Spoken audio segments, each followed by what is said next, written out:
हैं और तू भाग ले स्पीड ते, एक नुकसान और हो गया तेरे। तो उसने सोचा तो जल्दी निकल।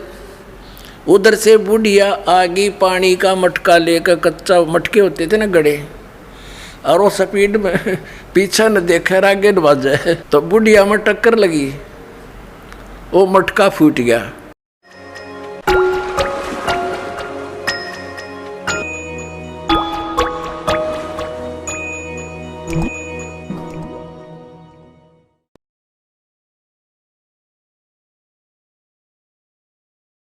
एक व्यक्ति था, वो किसान था और अकाल गिर गया। उसने सोचा भी खेती में तो काम गुजारा चला नहीं, तो कोई और धंधा कर ले। उसने क्या शुरू कर दिया, ये चाकी राण का काम ले लिया। उसने 2 बसोली खरीद ली वो कट करने की, और चाकी राण का काम उसने शुरू कर दिया। अब पहले चाकी कैसे आया करते, हाथ से चलाने वाली जो चक्की पत्थर की होती हैं, उसके पार्ट हुआ करते, 2 होते हैं अभी भी गाँव में तो बहुत है, और वो घिस जाते थे चलते चलते। तो उनको ऐसे समझदार सा व्यक्ति उनको चांट दिया करता, चाटे मार देता, वो फिर से वर्किंग ठीक हो जाती उनकी, तो उसको चाकी राणा कहते हैं। अब उसने कभी काम किया नहीं था, पहले दिन मुहूर्त करी एक गाँव में जाके, उसने आवाज़ लगाई कि चाकी ठीक करवा लो। एक बुढ़िया बोली, भाई आजा चाकी ठीक कर दे मेरी। अब ठीक है ताई, बता कौन सी है भैया, देख ले। उसने उतार कर पाट रख लिया। बुढ़िया कहने लगी, भाई मैं कुएं तो पानी ले आऊँ, दूर दूर कुएं हुआ करते गांव में, और आप इतने या चाकी ठीक कर दो। का अच्छा ताई जा, बेच सकते हैं। अब उसने कदे काम करा नहीं था, ने सोची जल्दी जल्दी कर ले। जब पहले आवाज़ में काम मिल गया तो यहाँ कोई आया ही नहीं है बताई, तो उसने माड़ी स्पीड भी पकड़ ली। वो 2-4 मारे गद्दा गद्दे, वो पार्ट टूट गया।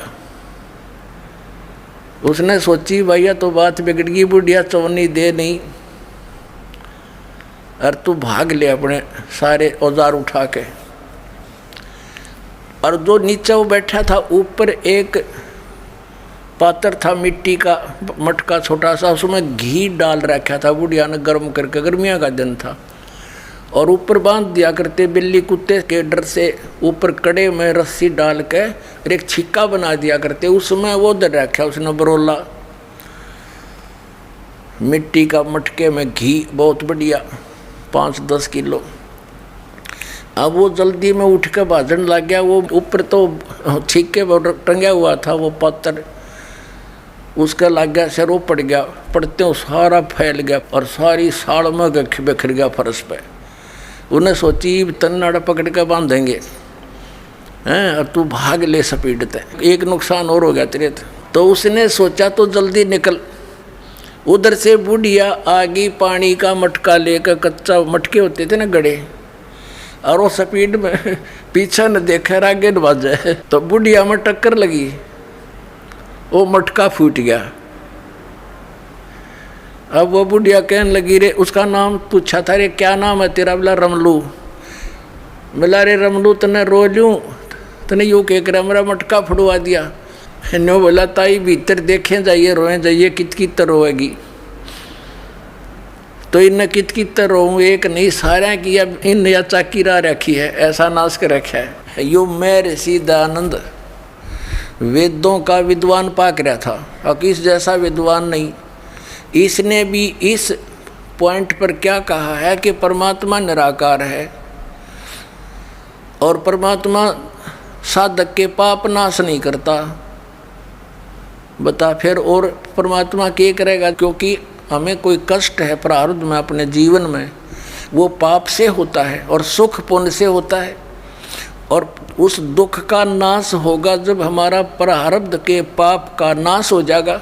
जैसे पैर में कांटा लगा हो किसी के, और उसको कोई ये कहे कि भी पैर का कांटा तो निकला नहीं, जूता पैर ले, आगे कांटा नहीं लगेगा। उस कांटा लगे पैर में जूता नहीं पहना जा सकता, वो तो कांटा निकले, और फिर उसको सलाह दे कि अब जूता नहीं निकालना, इस सफ़र में बहुत कांटे हैं, तो फिर इस डर से वो जूता कभी नहीं निकालेगा कि कहीं फिर से कांटा ना लग जाए। तो पुण्यात्माओं किसी के कोई कष्ट है, शरीर में है, या संसारिक कोई दुख है, कोई हानि हो रही है, कोई कर्जा हो गया है, तो उससे दुखी है वो, और कोई ये कहे कि तो तेरा प्रारब्ध भोगना ही पड़ेगा, तुझे भक्ति कर ले। अब बता, दुखी आदमी भक्ति कर सकता है? जिसने देना हो 2 लाख रुपया कर्जा खड़ा दिखाई देव कर दे वाला, और भी कोई सिर में दर्द हो, पेट में दर्द हो, वो कैसे भक्ति करेगा? तो पहले वो कांटा निकले पाप कर्म का, तब सुख हो, और फिर वो राम नाम का जूता, उसको ये मर्यादा बताई जा, या भक्ति दी जाओ, फिर आजीवन पालन करेगा वो भक्त। तो ये क्या कहते हैं, देखिए एक झलक साथ में से एक नकली मैं ऋषि की ओर दिखा दूँ, इन दोनों का तालमेल सा लगभग मिलता जुलता है इनके विचार। देखिए ये एक सत्यार्थ